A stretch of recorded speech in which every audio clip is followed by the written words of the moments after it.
Hi, welcome back to Thone's Nibbles. This is number 19. Comes from Matthew 19. Jesus and the little children. The actual scripture reading here is from Matthew 19, verses 13 through 15. Then the little children were brought to him, that he might put his hands on them and pray. But the disciples rebuked them. But Jesus said, Let the little children come to me, and do not forbid them, for such is the kingdom of heaven. And he laid his hands on them, and then departed from there. The explanation. Why is this in the Bible? To respond to the cultural opinion of the time that children were worthless. And that was clearly something which was there in the culture for 1,000 years or more. I mean, remember the people who he's talking to here are people who took up the pagan idea of burning the firstborn in fire to Molech, and they talked about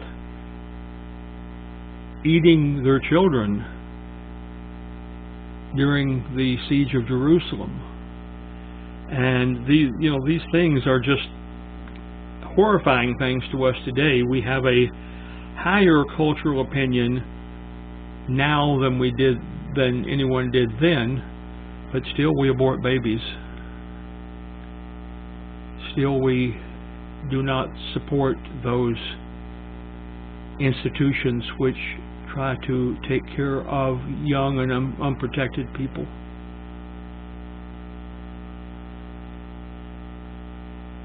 Who is this written to? It was written to Jesus' disciples and to others that were in the crowd at the time. Communication. All are of value, and often the world picks wealthy and successful as the most valuable. But that isn't necessarily so. People who are wealthy and have lots of resources can be a great blessing to other people. But often they are not. They are so much into becoming wealthier.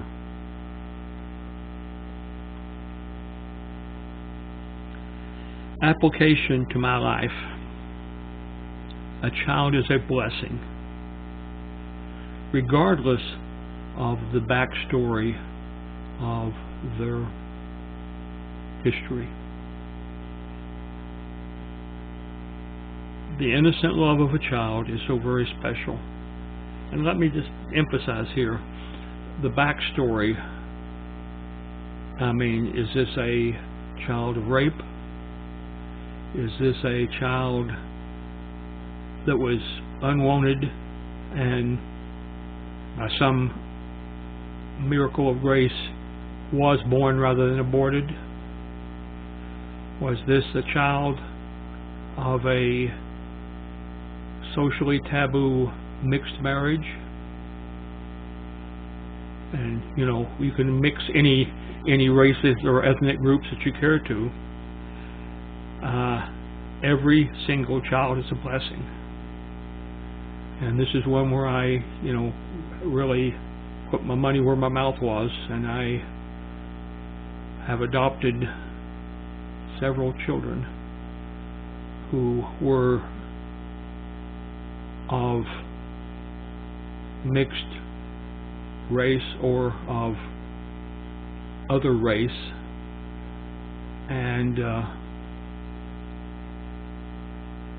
they were just as much a blessing to me as those who were born as natural children with me as the father, and these were just as much of a blessing as those brought into my household by my second wife after my first wife passed away. So I have 9 children. I mean, that's the way I put it. And, you know, technically I have 2 biological children. I have 2 stepchildren who were too old to be adopted at the time that we remarried. I have 3 adopted children of other races, and I have 2 adopted children of the younger children of my second wife. So I have a wide variety and spectrum of people, and I love every one of them equally.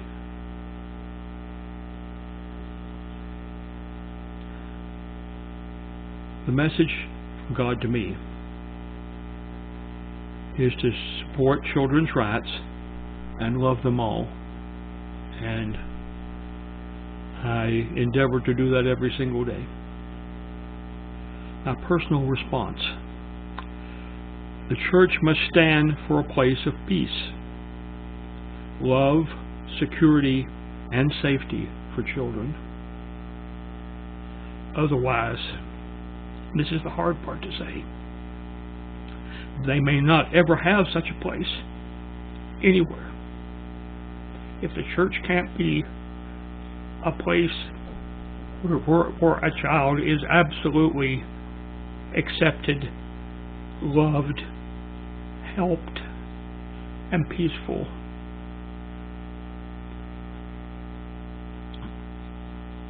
where else in many cases can they look? As you can see, I'm rather passionate about this. But that finishes this lesson about the little children. And I'll see you next time.